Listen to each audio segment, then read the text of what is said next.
Hey, what's up? The Legion 5 is one of the brand's most successful models, primarily due to the combination of still affordable price and quite decent capabilities. Well, let's get acquainted. The Legion 5 of 2024. At first glance, nothing has changed externally. The same Legion design. A flat lid with a large logo in the corner, a protruding rear, and all other details. The materials here are also nothing unusual.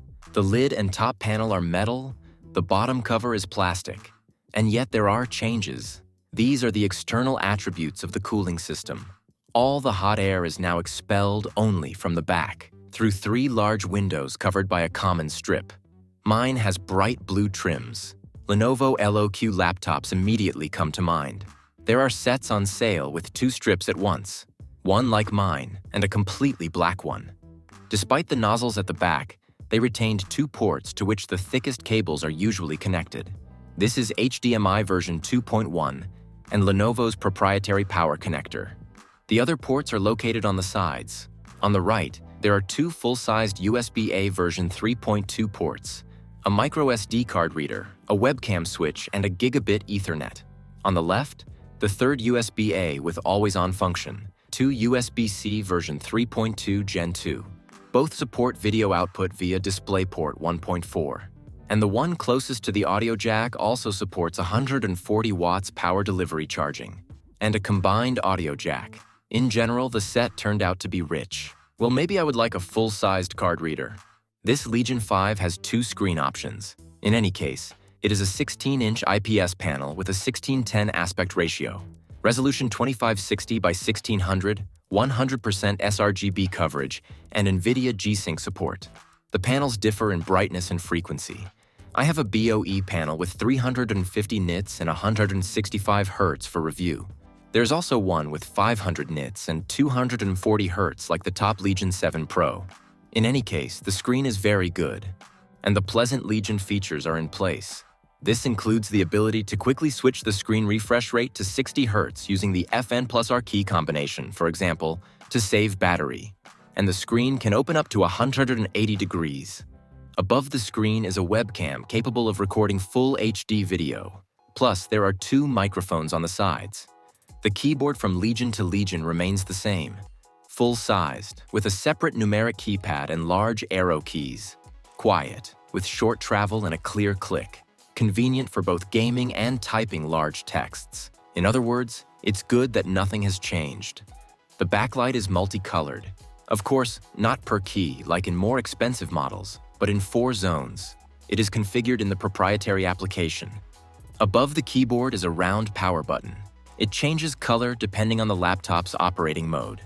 The touchpad here is plastic, medium-sized. In general, no surprises. The laptop's speakers are located at the bottom corners. Traditionally for Legions, they are just average. Now the hardware. This year, only the processors have changed. Fresh graphics cards will have to wait until 2025. So, the new thing is only the Intel Core i7-14650HX.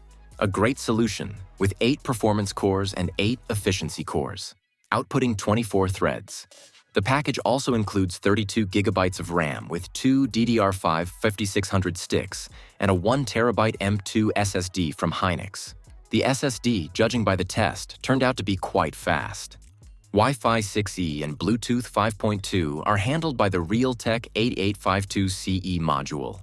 Not Intel, but I didn't notice any connection issues. And the graphics are discrete NVIDIA RTX 4070 with 8 gigabytes of video memory. The laptop upgrades traditionally for Legions. 2 slots for RAM up to 64 gigabytes and 2 M.2 slots for SSD drives, one of which is already occupied by the system. Both are 2280 size and both are PCIe 4. In the Lenovo Vantage proprietary application, everything is the same as in other gaming laptops from the manufacturer. The important thing is the choice of thermal mode. The trio, quiet, balanced, and performance. Plus, an individual mode with manual settings. The ability to slightly overclock the discrete graphics. Finally, the graphics modes. Essentially, options for using integrated and discrete graphics cards. For example, a purely discrete mode due to the presence of a MUX switch can significantly boost performance in games, although it will hit the overall battery life of the laptop. Now let's test it all. Synthetic CPU tests. So, Geekbench 6, Cinebench in single-core and multi-core tests, Corona benchmark old and new. Finally, all PC Mark X results. It's the graphics card's turn. First, I ran the RTX 4070 in 3D Mark. In turn, Time Spy, Port Royal, Speedway. Finally, real games. Tested in performance mode, native resolution, Shadow of the Tomb Raider, DLSS balance, graphics preset highest, average frequency 148 frames per second.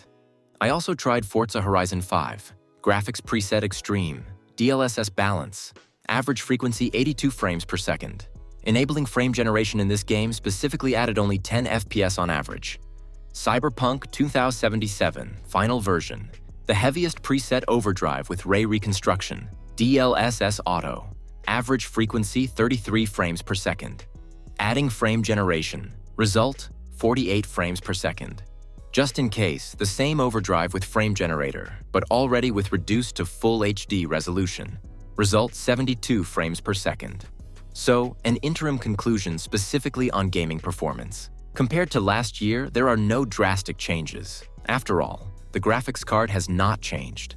The RTX 4070 still feels good in most games, except for the heaviest ones like Cyberpunk on the highest settings.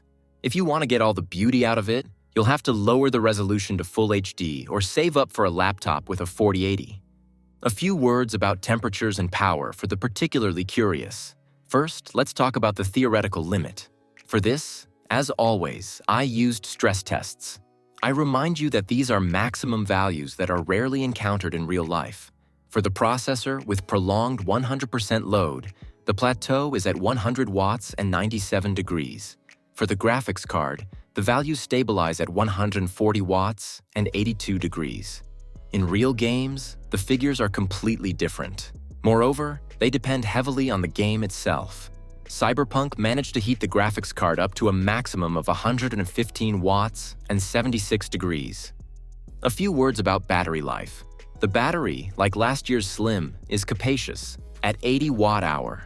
If you turn off everything possible, switch the laptop to quiet mode, lower the screen frequency and brightness, you can watch videos for 68 hours. With games, as always and like everyone else, it's 1.5 to 2 hours. No more. The package includes such a massive 300-watt power supply, so to speak with a margin. In Lenovo Vantage, you can activate fast charging or preserve battery life by charging only up to 75–80%. Prices and conclusions. The Legion 5 in my configuration costs about $1,500 at the time of recording this video. For this money, you get a good screen, maybe except for the brightness, and excellent performance hardware. The laptop handles almost all games at native resolution and maximum settings. Well, except for the heaviest ones. As I said, in those, you'll either have to lower the settings or save up for a 4080. Compared to last year's models, CPU performance has increased, and I'll separately mention those who are annoyed by the hot air blowing to the sides. That is, onto the hand with the mouse. They will clearly be pleased with the updated design. That's been it. Thank you for watching.